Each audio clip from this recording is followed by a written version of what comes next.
watching the Dr. Nandi Show, and thank you for staying with us. Today we're talking about relationships, and my next guest is respected around the world for the advice that she gives on relationships and marriage. She's also the author of 5 books on the subject, and the latest is called Intensive Care: Can My Marriage Survive or Not?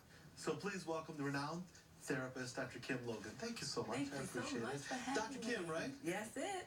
So you had a long and successful marriage to your husband, and tell me all about it. Because nowadays, you know, people have such short-term marriages and such short-term expectations. What's your secret? Well, first of all, that we had open communication, we had respect, we had trust. We set clear-cut boundaries, but most importantly, we had a relationship with Jesus Christ. We prayed every day together. We never ended our day in anger.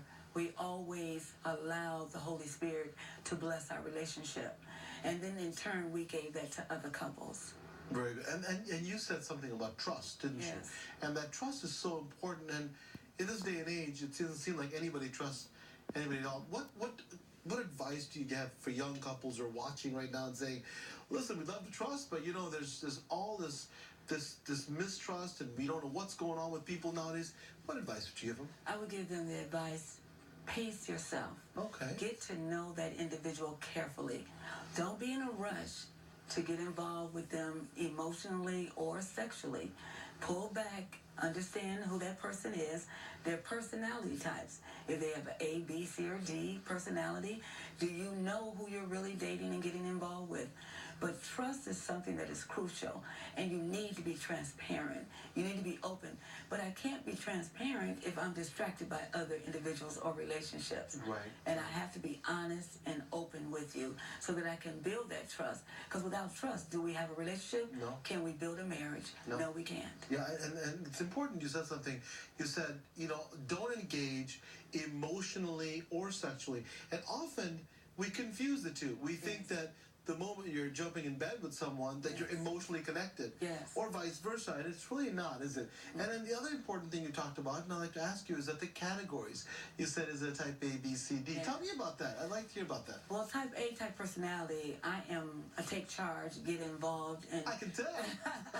and make it happen. Yeah. Type B individuals, they're very low-key, easygoing, but yet they will take leadership roles. My husband was a type BA. He was passive-aggressive, but he was laid back, didn't talk too much, but yet he was able to get into the role as an elder deacon within our office, being, you know, my co-therapist. Type C people, they like to see things fulfilled and implemented, but again, they want things to be done a certain way. Type D individuals go with the word D, disease.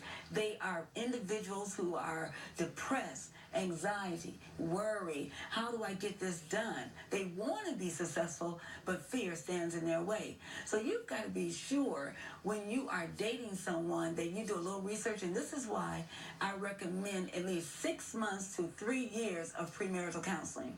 And some people may say that's a long time, but do we really ever get to know anyone? It takes years, months. But you need to step back and say, if that person yells at me, but I wasn't raised with yelling in my family origin.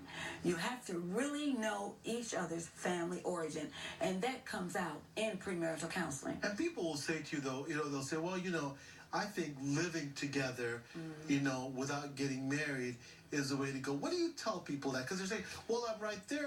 I'm right there in the thick of things. How come I can't learn all that by living together? What would you say to that? It's the lack of commitment. People today don't want to commit. And in marriage, that means that we are committing to the trust, we are committing to the relationship, and then what type of goals are we teaching our children? It's okay just to live together, and we don't have to follow through. It's all right to go to college, but you don't have to finish. Right. You know, so these type of behaviors follow into our adult lives. So remember, we as mother and father, husband and wife, we are the first teachers to our children. Right. Well, it was okay for mom and dad. They lived together. They never got married. I meet so many couples today, you know, no, we didn't come out of a nuclear family, which is a mother and father. Right. You know, I came from a single parent home where my parents lived together, and they're still living together, and I'm 45 years old.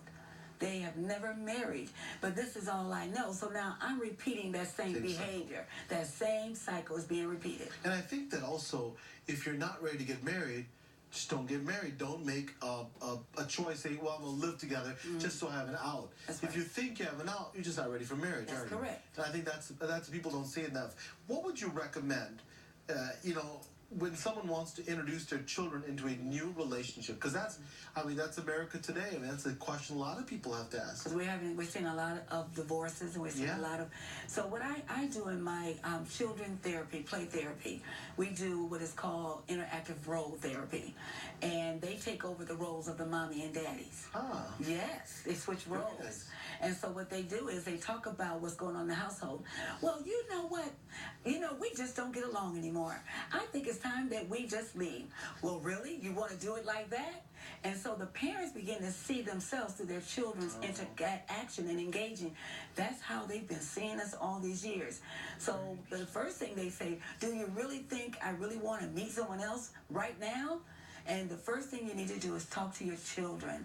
See how they feel. Are they ready to be introduced to someone? My oldest daughter was here visiting for the holiday, and I wanted her to meet a friend of mine. You know what she said? And I went to her, I said, how do you feel? She said, Mom, I'm not ready. Daddy's only been gone a year. I'm not ready. And I said, you know what? I'll go at your pace. It's all right. Because my children are my most important factors in my life now. And they can wait, and that's the thing. Time will really let you know whether they're ready or not. So we're taking a quick break. When we come back, we'll have more with Dr. Kim and more of her amazing advice. Please stay with us.